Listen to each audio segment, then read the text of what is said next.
The sound of the kitchen clock used to soothe me. A simple black-rimmed item with white numerals and minor scuffs on the plastic case. It hung over the pantry door and was a holdover from an early marital bargain shop run. A new house, a combined bank account. And the first time we folded laundry while debating whether ketchup or mustard should go in the refrigerator door were all firsts back then.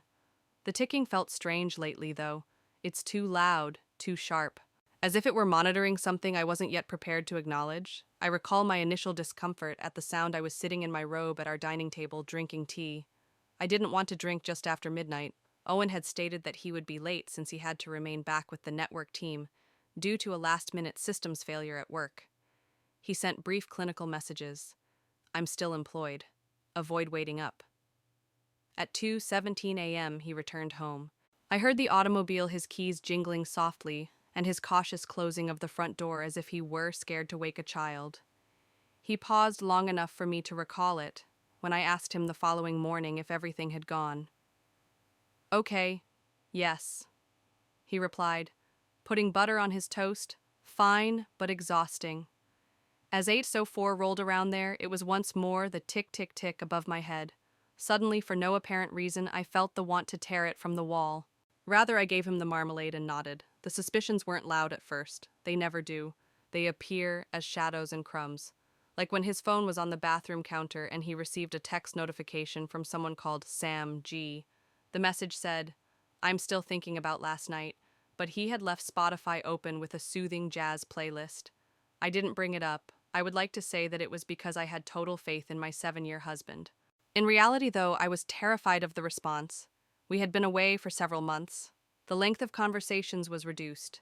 His clothing had a fragrant scent that I didn't purchase. He had resumed going to the gym, which would have been fantastic, but he hadn't asked me to go with him, which is something we used to do. Several times in the mornings, I found myself thinking, where is he really going today, as I watched his car move away. However, I always reminded myself that Owen wasn't a cliché whenever I started to have my concerns. He was nice, thoughtful. I couldn't recall my coffee order as well as he did. When my mother had the flu, he once left work early to have her prescription filled.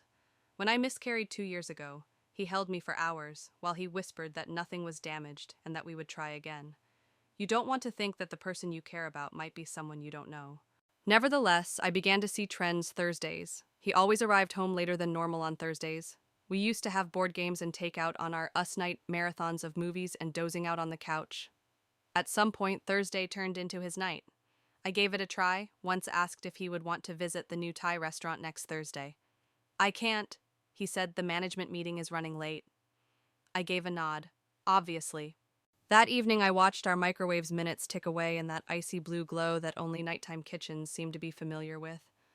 Above the pantry the clock ticked past midnight, and then 1 in the morning. It was 1:46 before I heard the garage door. His scent was a combination of eucalyptus shampoo and wine.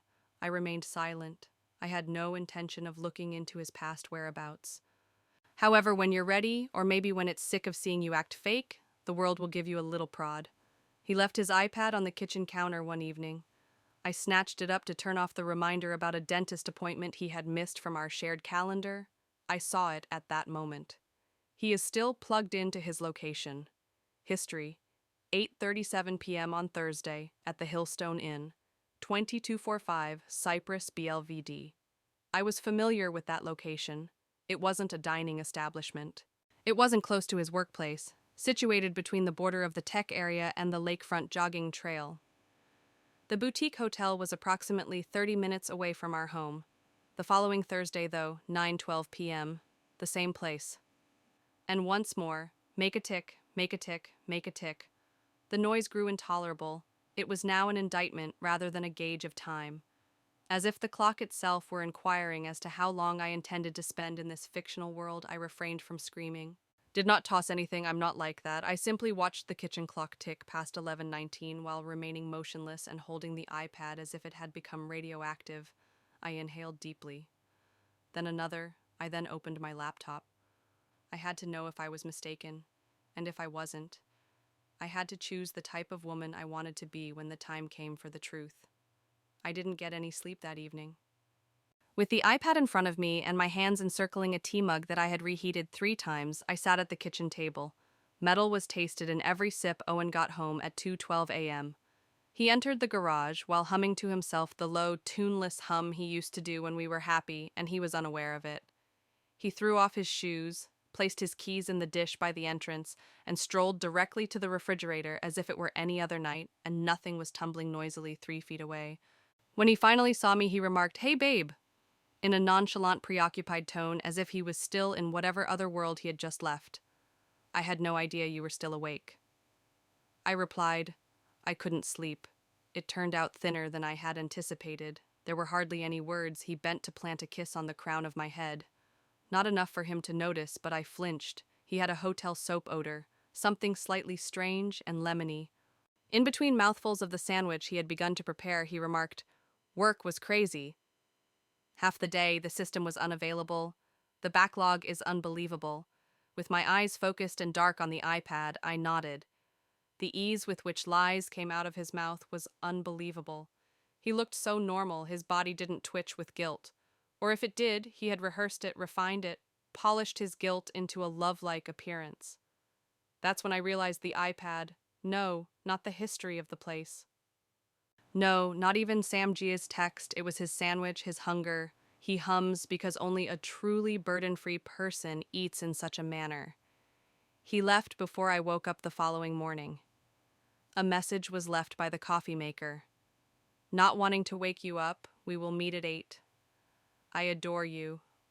I read the words again and stared at them until they became hazy. Behind me, the kettle clicked off and there was silence and steam in the kitchen. The clock continued to tick. I felt like screaming. Rather, I opened the drawer beneath the oven and took out the file folder containing our old invoices, receipts, and warranties, a location for the items we knew we would eventually need, but never wanted to deal with. The documents from the year we refinanced the house were in the back, and I could clearly see his whole work email printed on one page, not the one he distributed to his pals. The company's internal email. I got my laptop open. After 10 minutes of experimenting, I was able to access his inbox. The password is unchanged. No two-step verification, just habit and muscle memory. I was better with passwords, he had always claimed. Not even the recovery email had been altered by him. My point was still indicated. The initial emails were dull memos for work confirmations of shipment invitations to conferences. Then I discovered it. Subject, "What about next Thursday?" from a private Gmail account. No name. However, the thread made everything clear. "I'm eager to see you once more. I wish we didn't have to move stealthily." Me too, but she still doesn't know. "It was ideal last night. Once again, you left your necklace in the room." The chain of emails lasted for 6 months, nestled between software update alerts and business messaging. Every message was an injury. Every attachment was warped and shattered. A tiny fragment of the universe I believed to be my own. And there were pictures. Blurry selfies taken in hotels. One was dressed in robes, another, her head on his shoulder arms, intertwined at some lake cabin I didn't identify. At first I didn't recognize her, then I did. One of the women from his gym. He once showed me a picture of her in a group fitness challenge. I hadn't noticed her at the time. She was merely an obscure face. She was everywhere now. My body was at a loss for what to do. I was having trouble breathing, but I wasn't weeping. The house's air felt heavy, as if everything had turned against me. I stumbled over to the back door and stepped out onto the porch barefoot. I was really chilled. I took a seat on the highest step, put my legs to my forehead, and listened. Make a tick. Make a tick. Make a tick. I could hear the kitchen clock even from outside. I made a sick leave call that afternoon. Using a pen and a yellow legal pad, I sat at the kitchen table and tried to make sense of everything. I might be able to comprehend the reasoning for the betrayal if I tried to map it out, such as by creating a flowchart. None existed. He had it all: a secure residence, a spouse who had never lied or cheated. We'd made it through difficult times, drain on finances, decrease chaos in the family. One trip to the garden center and a Costco run at a time were meant to be the foundation of our future. Additionally, he had thrown it away for someone who appeared in hotel mirrors wearing rented robes. I wasn't sure if I desired retribution. I wasn't even sure yet if I wanted him gone. I simply knew that the truth had to be mine now. I had to have it. I then began printing every picture, every email. With her name in the topic line, I exported everything from his cloud storage. I then printed copies. After finishing, I took a seat back and gazed at the pile of proof. It didn't make me happy. Not quite yet. However, it provided me with a grip. I made dinner that night. I set the table for 2 people. A candle was lit, cooked spaghetti with sage and brown butter the way he preferred. His expression showed a mixture of astonishment, guilt, and caution as he entered the room. "Whoa," he uttered slowly. "This is pleasant," I whispered back. "I thought we could use a moment to reconnect. I think that lately we've both been somewhere else." Uncertain. He nodded. We had some food. I grinned. He eased up. I also asked him to share his day with me while he finished his second serving. He was dishonest with ease. No reference to a female or a lodging establishment. 6 months of treachery. Simply put, work gatherings, a birthday cake for a coworker. I saw him for the first time. And I experienced something other than pain for the first time since this began. I sensed the start of distance. Control was the focus of the ensuing weeks, not his mine. It began modestly. I started by taking back time, by getting out of bed 10 minutes earlier than normal, and drinking coffee by myself on the patio before he could disturb the peace. Just behind the screen door, I listened to the same old kitchen clock ticking away as I watched the morning mist drift across the lawn. Now it sounded less accusing, not so much a question, more akin to a friend. Making peace with treachery has a peculiar quality. You no longer fear it, you no longer flinch away from it like a flame. Rather, you approach it carefully and gently until you can see it for what it is, a small object, delicate, unworthy of its former authority. I had no plans for retaliation, not in the traditional sense. No dramatic altercations, no yelling in parking lots, cutting tires, or other public displays. However, I had a plan. I started by purchasing a binder, a standard black 3-ring, the kind that students utilize in class. I started arranging everything in it using plastic sleeves, including printed emails, screenshots, hotel receipts I took from his online credit card history, and even copies of social media images showing his mistress tagged from the same places he had claimed to be traveling for work. A timestamp was attached to each untruth. Each timestamp matched. I used colorful sticky notes to name each section: correspondence, history of the location, financials, timeline. It had a peculiar sense of comfort, similar to how I believe archaeologists feel when they remove dirt from ancient bones. This was a fact I could believe. At least Owen remained the same throughout it all. While loading the dishes, I continued to hum. Even on Thursday nights, he still throws his exercise bag in the trunk. As if we were a peculiar couple in a sitcom, they continued to ask me whether I wanted Thai cuisine on Fridays. However, I was no longer playing that role. Rather, I began silently getting ready to leave. I didn't want our lives to be destroyed. I wanted to exit it with the same ease that he had entered another person's embrace. I therefore began by discussing the practical aspects. I used my maiden name when I opened a new checking account. I redirected part of my work-related direct deposit, then the entire amount. He didn't notice. A lawyer and I met. I wanted to know my alternatives, but I told her I wasn't sure yet. Everything on our shared hard drive was copied to an external encrypted drive by me. I made a backup of my pictures. I modified my cloud's password. One login at a time, I began to unsubscribe from our shared subscriptions. Each alteration was subtle. All actions are reversible. Together, however, they created a map, a route out of our common life that only I could read. He had no suspicions. He was working late, one Thursday night, so I lit a candle and took a lengthy bath. It had a calming, grounding aroma of lavender and cedar. After leaving, I wrapped a towel around myself, went to our bedroom, and unlocked the drawer on his nightstand. I had never before looked. Not at all. That drawer always seemed precious to me, in some manner private. However, the delusion was already broken. I discovered 2 items within that caused my hands to freeze. A little velvet pouch was the first. A beautiful silver necklace with a tiny star charm was inside. It was much like the one I had seen in the pictures of the hotel mirror. A receipt is the second, the Hillstone Inn. Thursday evening. A single king-sized room paid in full that week. I wasn't shocked. However, the pain persisted. Nevertheless, my hands remained steady. The receipt was placed in my binder. I put the necklace back in the drawer after putting it back in the pouch. Like a ticking time bomb, let it remain there. Like an impending confession, then I did something that even I was shocked by. I got into bed early and put on my favorite nightgown, the one he used to compliment before his eyes strayed. I had fallen asleep when he got home, or I acted as though I was. He sneaked in, took a shower, and got into bed next to me. He didn't utter a thing, but I could feel the heavy, sticky shame washing off him. I didn't either, because I knew now. The logistics stage came next. I began searching for apartments. Only one-bedroom apartments with sturdy locks and adequate lighting. I discovered one next to my favorite bookshop, with a small balcony where I could picture myself cultivating herbs and sipping wine at dusk. I applied the same day after calling the landlord to arrange a viewing. I was holding a lease within 72 hours, 6 months, after that month after month. No pets, no companion, only me. I kept it a secret.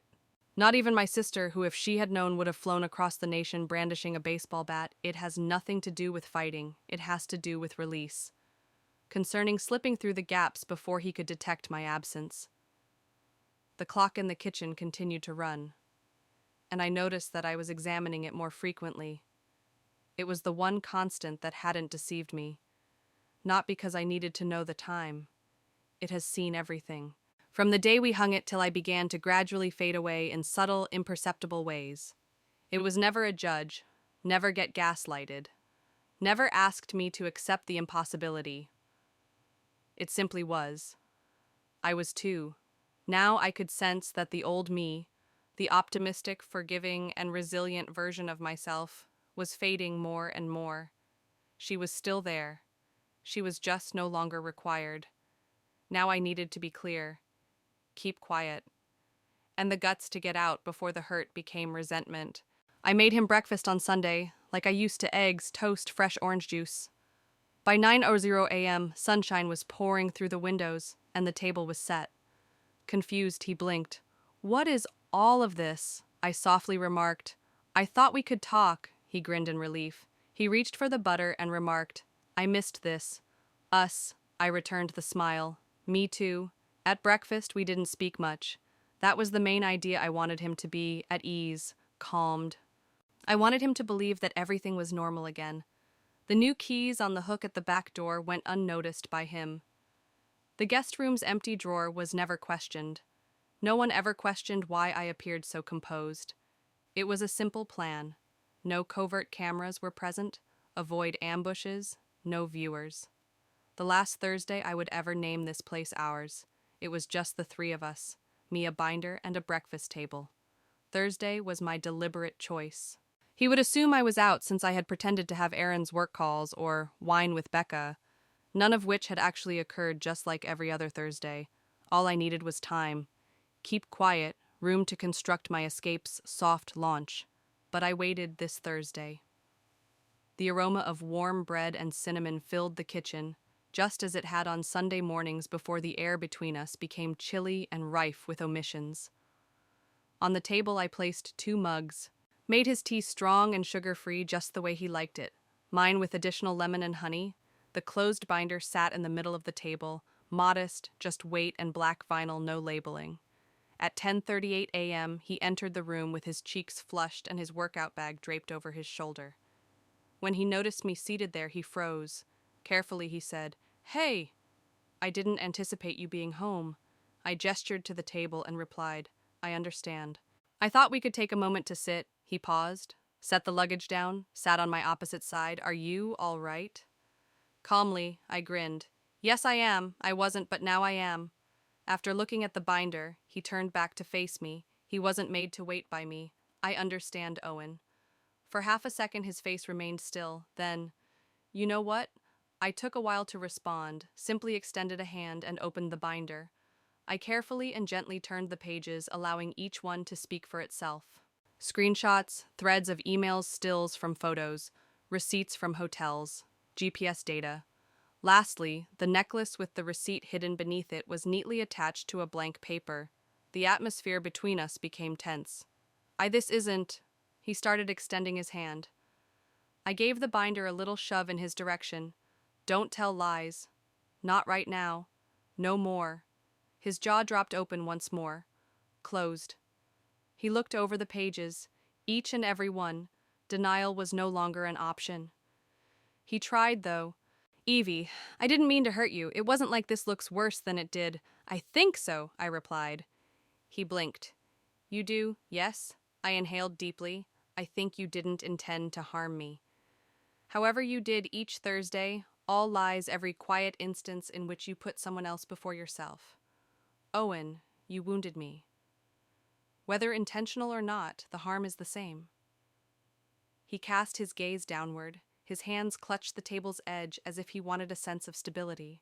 What are you saying, are you? I examined him, observed him closely.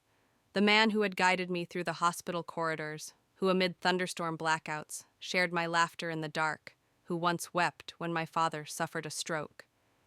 The man remained seated. I saw now, though, that he was two persons, and I had only had one. This is over, I say. He snapped his head up. Come on, Evie. Don't wait. We can discuss this.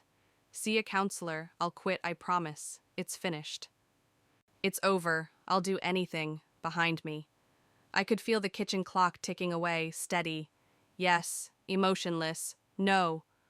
I muttered, I don't want to mend the covert damage you caused. I don't want to ask for love or question whether your honesty is only a cover for another lie. I don't want to live next to someone who believed I was too unintelligent to see his face twisted, and I nearly started crying for the first time since I learned. However, I didn't, since I had previously experienced grief. In the quiet, in the preparation, in the overflowing photo folders and empty bed nights, I had already shed a few tears. Only this moment remained now. This silence. Owen, I've already signed my new apartment lease. On Saturday, I move out. The majority of my belongings are cleared. I'll take what's left when you're not around. After being divided till the end of the month, the utilities will be yours. We are going to split up the financial accounts. I'll forward the agreement to the lawyer. He gave a disbelieving shake of his head. He said, I thought we were fine. I understand, I replied. That was the issue. He didn't speak louder. Perhaps he anticipated a scene and was unprepared for its absence. He held the necklace bag as if it held significance and remained silent at the table for a long time. He then left the binder on the chair and gently rose up. He remarked, I have no idea how to fix this. You don't? I answered, and that was all. No doors were slammed. Don't beg. A broken guy leaving something he believed he could conceal indefinitely. When he was gone, I sat there and listened. The kettle is clicking off to the sound of leaves grazing the porch screen. Soft, steady beats indicate the time on the kitchen clock. Make a tick, make a tick, make a tick. I stayed in the guest room that night. It was a firmer bed. The ugly fence of the neighbor was seen from the window. I didn't mind, though. It had no bias secure. I made coffee in the morning. 2 more boxes were packed. I marked them with a Sharpie books, linens, journals. I took a moment before identifying the final one, which was a tiny box that held the kitchen clock. I held it in both hands as I stood on a chair to remove it. I didn't realize it was so light. Someone, either him or me, had written a date in fading marker on the back, July 3rd, 2016, the day we took up residence. I wasn't sure if I would keep it. I wasn't prepared to let it go, though. There was no ceremony on the day of the move. As usual, the sun rose and streaked over the floor in sweeping stripes through the blinds.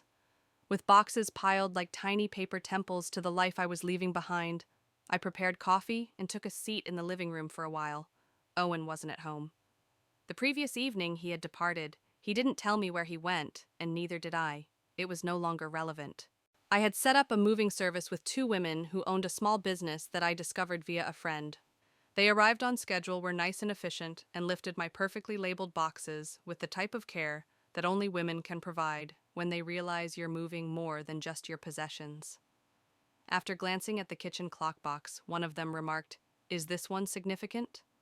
After hesitating, I grinned. Indeed, that's what you could say. My new flat was brighter and smaller. Walk up on the 3rd floor, small balcony. I laughed every time I stepped on the creaky hardwood floorboards directly in front of the refrigerator. I was the only one whose scent it was. The space was free. The closets were vacant and the walls were blank. I took my time unpacking. I simply stood in the middle of the living room and allowed the silence to envelop me. No clatter of keys falling into a bowl. Don't hum, not a lie. Only the faint echo of my own breath and the click of the lock behind me. I was actually alone for the first time in years. Furthermore, it didn't feel lonely. Ownership was the feeling. I didn't get much sleep the first night at the new apartment. My body didn't know how to sleep without the strain it had learned to carry for so long, not because I was nervous. I let the sounds of the city fill my ears as I lay in bed with the window open, including the sounds of traffic dogs and the occasional laugh from someone who was either too early or too late going home. I pondered what it meant to start afresh. While I gazed at the ceiling, I hadn't left a note. No pompous farewells, just a place where I was no longer. Additionally, a kitchen clock that is currently housed in a box in the front closet is still running because the battery hasn't died yet. I might hang it again sometime, I might not. For some things to still have importance, they don't have to accompany you forever. Over the next few weeks, I found a new rhythm. I got a plant from a pop-up shop down the street and gave it some water. Before the world truly woke up, I resumed running in the early mornings on the peaceful side streets. My hands got muddy in ways they hadn't in years when I enrolled in a community pottery class, where I didn't know anyone. I started writing once more. It's not about Owen. Not right away, but about silence, about distance, and about how betrayal doesn't simply shatter you. It makes you clearer. It clears the clutter and reveals your true self and the person you may still be. I received a letter in the mail one morning. No address for return. However, I recognized the handwriting. Owen. It took me a while to open it. After 3 days on my counter, I eventually used a kitchen knife to cut it open and unfold the single page inside. It wasn't very long, only one paragraph. Hey Evie, I'm not sure where to start. No matter how many times I rewrite this, it still doesn't seem correct. I did something to you that you didn't deserve. I lied in front of you and you didn't deserve to remain silent. You were simply kind. You never lacked knowledge, and I thought that was a sign of weakness. I realize now how mistaken I was. I hope you find peace one day. I didn't deserve the extra grace you showed me. Owen, after folding the letter, I put it in the back of my binder, which was now hidden in a drawer that I seldom ever opened. It's not that I pardoned him. However, I had already let him go free. I kept what transpired from most people. Not the whole tale. I just replied that we had grown apart when friends inquired that I required room, that my attention was on me. Even if the specifics were kept under wraps, it was all real. A few inquired about the wedding. We were in that limbo where people assumed but didn't ask questions, so we never made a formal announcement. Others were already aware, whispers between buddies. She was now living with Owen. Just a little. It was short-lived. According to a friend of a friend, she broke up with him when she found out he was still using our old Netflix account to view the shows we used to watch together. It was odd, bittersweet. He seemed to be aiming for a version of us that even he was aware he had lost. However, I didn't look any farther. I wasn't responsible for cleaning up the mess he left behind after me. I threw my first supper in the new apartment 3 months after I moved out. My sister, 2 co-workers, and one of the women from the pottery class who had me laugh so hard that I spit wine out of my nose were the only 4 individuals. Around a shaky table we sat in mismatched chairs and passed a bowl of roasted vegetables as if it were the best supper we had ever had. The scent of lavender, lemon, and rosemary filled the apartment. This was not a falsehood. I stood by myself in the kitchen after they had gone barefoot on chilly tile and looked toward the closet. I pulled the door open, took the package out. The kitchen clock was raised into my grasp. I changed the battery, decided on a time, and hung it. I didn't have a pantry, so it wasn't over it, but rather close to the window where the morning light could reach it. Calmly, it ticked quietly. Additionally, I didn't feel like it was measuring loss for the first time since everything came apart. It seemed to be keeping time for something fresh to me. Concluding thoughts. People believe that retaliation must be loud, explosive, an earth-scorched conclusion. However, the best kind of retaliation is occasionally none at all. It might be a quiet departure at times, a clock that is stable, unbreakable peace, and mismatched chairs in a leased flat. That aspect of me was never restored by Owen. Not because I ruined him, however, I outgrew the version of myself that required selection by someone who never recognized my value. He once told me that he admired my stability and dependability. That used to be a compliment to me. I now accept it as fact. I maintained my composure even by treachery. Even when there is no sound, I'm still stable now, but not for him anymore.